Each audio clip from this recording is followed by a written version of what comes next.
누가복음 7장이 마지막에 기록된 한 여인이 예수님께 머리에 향유를 부은 사건을 기록합니다. 우리가 1장을 우리가 보면서 그런 얘기를 나눴죠. 1장에 대한 부분을 잠깐 언급을 할 때에 이 누가는 차례대로 기록했다라고 이야기하지만 이 차례대로라는 이 표현이 어떻다고 그랬어요? 이게 시간 순서가 아니다라고 말씀을 드렸죠. 오늘 이 향유를 부은 이 사건에 대한 이 이야기는 이제 예수님이 앞으로 이제 장사 지내기 위한 그 준비된 이제 과정입니다. 그래서 이제 동일한 사건이 마태복음 26장 그리고 마가복음 14장에 기록되어져 있어요. 그러니까 공간복음에서는 이 두 사건이 거의 이제 예수님이 잡히시기 바로 직전에 이제 벌어진 일로서 표현되어지고 요한복음에서는 12장에 이것이 이제 기록되어집니다. 동일한 사건 가운데에 모든 이 이야기가 이 향유를 부은 이 여인의 이름이 마리아다라는 것을 우리에게 이제 알려주고 있고요. 그리고 오늘 이제 본문에 나와 있는 것처럼 처음 시작은 한 바리새인이라고 설명을 했지만은 이 바리새인이 누구인지 그 이름을 40절에 예수님께서 말씀하시죠. 시모나라고 이야기를 합니다. 근데 이 시몬에 대한 이 정보가 이 누가복음에는 나타나 있지 않지만은 다른 복음서에서는 살펴보게 되면은 이 시몬이 나병 환자였다라는 거예요. 그러면 우리는 이렇게 한번 추정해 볼 수가 있겠죠. 나병 환자가 예수님은 많은 병자들을 치료해 주셨습니다. 그 중에 치유함을 받은 한 사람일 것으로 추정이 되어지고 그러하기 때문에 예수님을 자기 집으로 초청을 한 것으로 우리는 좀 그렇게 추정해 볼 수가 있습니다. 그러면 자신이 치유함을 받아서 그 기쁜 마음에 예수님을 청하는 거 어찌 보면 너무나 당연한 일인데 자신이 치유받은 것에 대한 기쁨, 그런 감사함은 있지만은 아직까지도 이 자가 예수님을 온전히 따르려고 하는 데에는 아직 미치지 못한 듯합니다. 오늘 내용을 봐서는. 그러면 어떠한 부분들이냐? 그런 자신의 그 치유함에 대한 감사함이기 때문에 이제는 나병 환자가 아니기 때문에 함께 식사를 할 수가 있는 것이죠. 또 자기 집에 거할 수 있는 것이죠. 그래서 함께 나병 환자였었던 이 시몬의 집. 근데 이 시몬의 집이 있는 곳이 어디냐? 요한복음에 또 따르면은 베단이라고 표현을 합니다. 그러니까 굉장히 가난하고 좀 못 사는 동네, 이제 그런 동네에 살고 있는 이 바리새인이 치유함을 받고 자신의 집으로 초청을 합니다. 근데 여기에 이제 바리새인이라고 계속 얘기하는 것은 무엇이냐면은 아직까지도 바리새인들이 가지고 있는 그런 특성들을 육체의 치유함을 받았지만은 아직 신앙의 치유함을 받지 못했다라는 거예요. 그래서 이 자가 그 마음에 그런 쓰디쓴 그 신앙의 쓰디쓴 쓴뿌리를 여전히 갖고 있으면서 예수님과의 관계가 지속되고 있는 그런 터에 그 집에 한 여인이 찾아오게 됩니다. 근데 이 여인의 찾아오게 되는 이 모습을 보게 되면은 이렇습니다. 37절이죠. 그 동네에 죄를 지은 한 여자가 있어 예수께서 바리새인 집에 앉아 계심을 알았다라는 거예요. 그러니까 예수님이 가는 곳마다 인산인해를 잃었고 소문이 퍼졌기 때문에 예수님이 지금 베다니 그 조그마한 동네, 가난한 동네에 예수님이 오심을 알고 그 소식을 듣고 내가 정말 이 예수님을 너무나 사랑하고 내가 내 그 사랑의 표현을 해야지 라는 마음을 가지고서 예수님이 있는 그 집으로 가게 됩니다. 근데 그냥 가는 것이 아니라 이 여인은 향유를 담은 옥합을 가지고 가게 되죠. 근데 그 이 옥합은 매우 비싼 값을 쳐주는 매우 중요한 이 여인에게 있어서는 거의 전 재산과 같다라고 할 수 있는 가난한 동네에서의 이 정도면 거의 전 재산과 같다 할 수 있는 매우 값비싼 향유였습니다. 자, 다른 복음서에서는 이것을 어떻게 표현하냐면은 300데나리온이라는 표현을 쓰고 있습니다. 그러니까 굉장히 이제 값비싸다라는 거죠. 노동자 1년의 거의 품값이라고 볼 수가 있으니까요. 자, 이렇게 이 옷값을 가지고 와서 이 여인이 하는 행동을 38절과 39절에 보면은 38절에 보게 되면은 그 발 곁에 서서 울며 눈물로 그 발을 적시고 자기 머리털로 그 발을 입맞추고 그리고 향유를 부었다. 그러니까 너무나 이 감격, 예수님을 내가 만날 수 있다는 것 그 자체만으로도 너무나 이게 울컥한 나머지 눈물을 흘리면서 예수님의 그 발을 닦고 종이해야 될 그런 일들을 그대로 다 재현을 하고 마지막에 이제 향유를 붓게 되었다라고 이야기를 합니다. 자, 이때에 이 모습을 갑자기 자신의 눈앞에 어떠한 여인이 나타나서 이러한 행동을 하는 데에 이 바리새인 그리고 주위에 같이 있었던 이 모든 사람들은 그냥 올스톱이 된 거예요. 어안이 벙벙하죠. 갑자기 어느 여인이 나타나서 예수님에게 이런 행동을 한다? 그러니까 평상시에도 어느 누군가가 누군가에게 이런 행동을 한다? 있을 수 없는 일인데, 그런데 특별히 또 예수님에게 어느 한 여인이 왔는데 이 여인이 누구인지 다 알고 있는 거예요. 그러니까 너무나 어안이 벙벙하고 이걸 제지할 수도 없고 그냥 올스톱이 된 상태에서 그냥 멍하니 놀란 상태에서 쳐다보는 겁니다. 그러면서 이 바리새인이 어떠한 것들을 이제 생각을 하게 되냐면은 39절에 보면은 참 이게 대단한 거예요. 성령의 감동으로 이게 쓰여지게 되면은 이 모든 것들을 알게 되는 거죠. 39절 말씀 보면은 이 예수를 청한 그 바리새인, 그 시몬이 어떻게 됐다는 거예요? 그것을 보고 그 광경을 쳐다보고 마음으로 이르되라고 표현합니다. 그러니까 이 시몬이 밖으로 표출된 언어의 어떤 모습이 아니라 마음으로 생각했었던 것을 후일에 성령이 이걸 알려주어서 이 상황을 풀어나갈 수 있도록 마련해 주시는 거예요. 그러니까 이 나레이션을 누가 하는 거예요? 실질적으로 우리 성령님께서 우리에게 말씀해 주시는 거죠. 근데 이 시몬이 뭐라고 얘기하냐면은 만일 이 사람이 선지자라면, 이 말은 뭐냐면은 예수님을 선지자로 여기고 있다는 거예요? 여기지 않다라는 거예요? 여기지 않다라는 거죠. 그러니까 믿음이 아직 온전하게 생기지는 못했어요.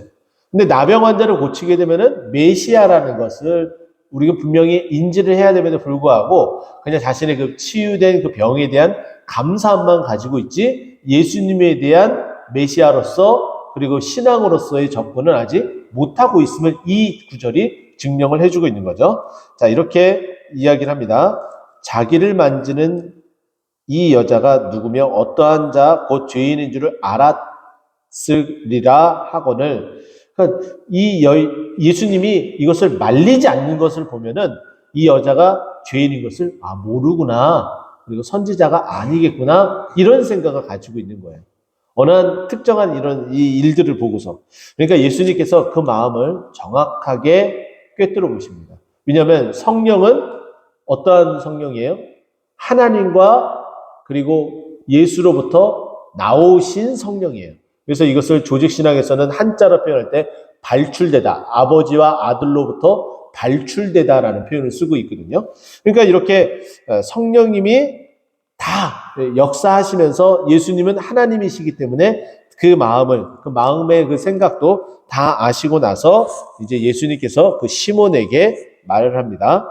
내게 이를 말이 있다 하시니 그가 이르되 선생님이여 말하소서라고 얘기하면서 다른 복음서에서는 나타나지 않았었던 요 내용이 오늘 본문에 나타납니다.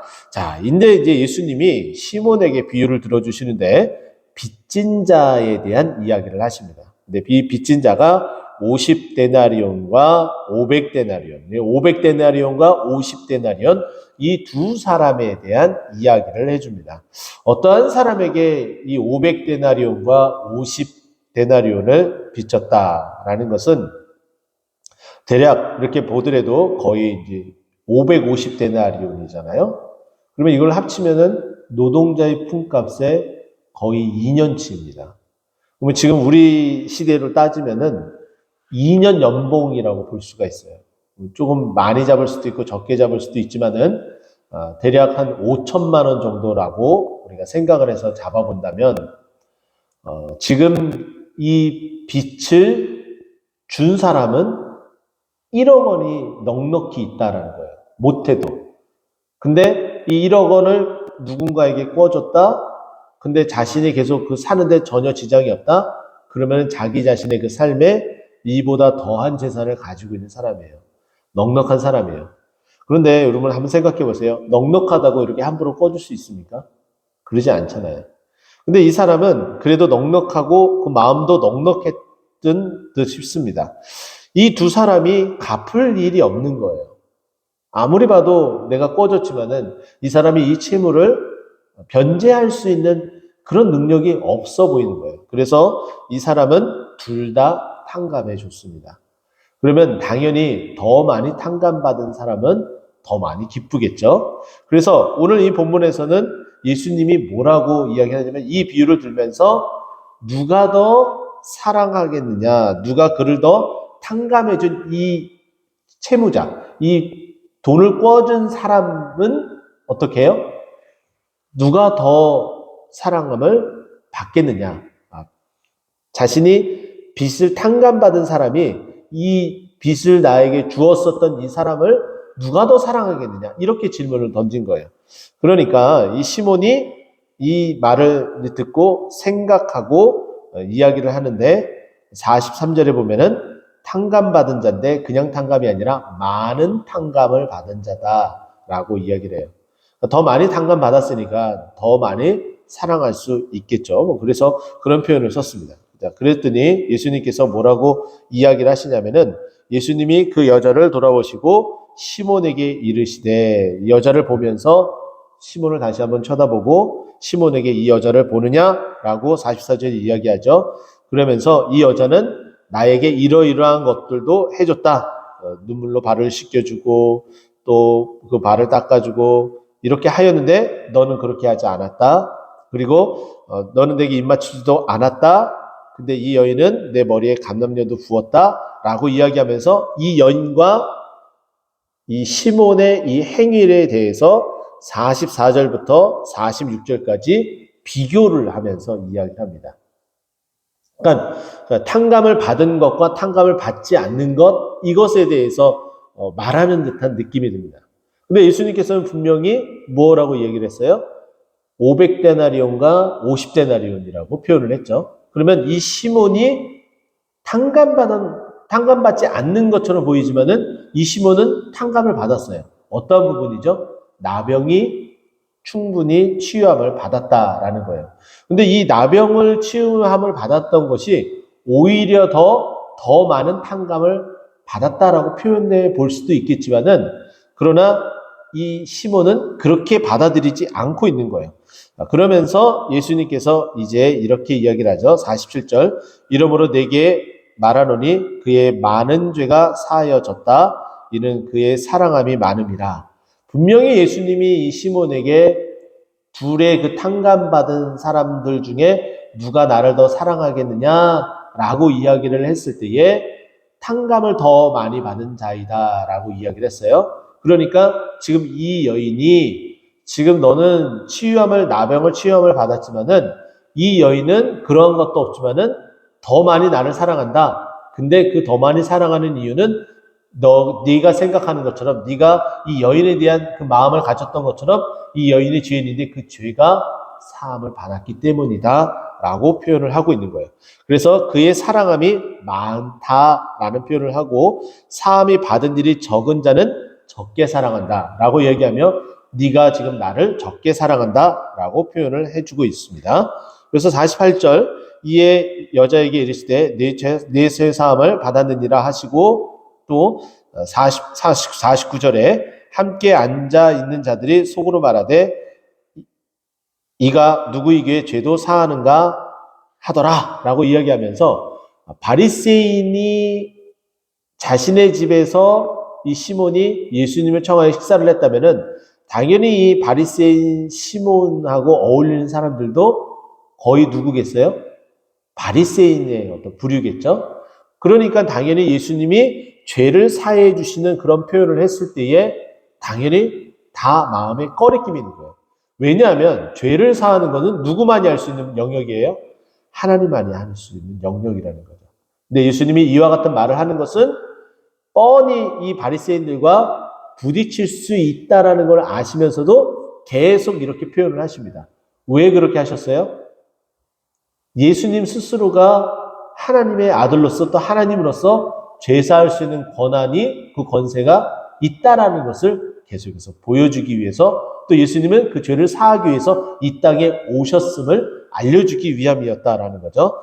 그러면서 이제 마지막에 또 가장 중요하다 볼 수가 있는데요. 예수께서 이르시되 내 믿음이 너를 구원하였으니 평안히 가라 하시니라. 우리가 죄사함을 받게 되면 그 죄사함 가운데에서는 하나님이 우리에게 주시는 것은 무엇이냐면은 평안함이라는 거예요. 오늘 이 새벽이 바로 그와 같은 시간들이 되길 간절히 소망합니다. 그리고 오늘 하루가 그와 같은 시간이 되길 간절히 소망합니다. 왜냐하면 예수님께서는 이미 우리의 죄를 사해 주시고 또 우리에게 은혜를 베푸셔서 우리가 이 세상 살아갈 수 있도록 해주시는데 하루하루의 그 은혜, 오늘 은혜, 그 족한 은혜를 오늘 내려주시고 또 어제도 내려주셨고 내일도 내려주실 것인데 오늘 또 충만하게 우리에게 그 은혜를 허락해 주시기 때문이죠. 오늘 우리를 평안하게 하시고 또 우리를 그 죄악 가운데 그냥 내버려 두시지 않는 하나님의 은혜 가운데에 오늘도 승리하는 우리 모두가 되기를 간절히 축원드립니다. 기도하겠습니다.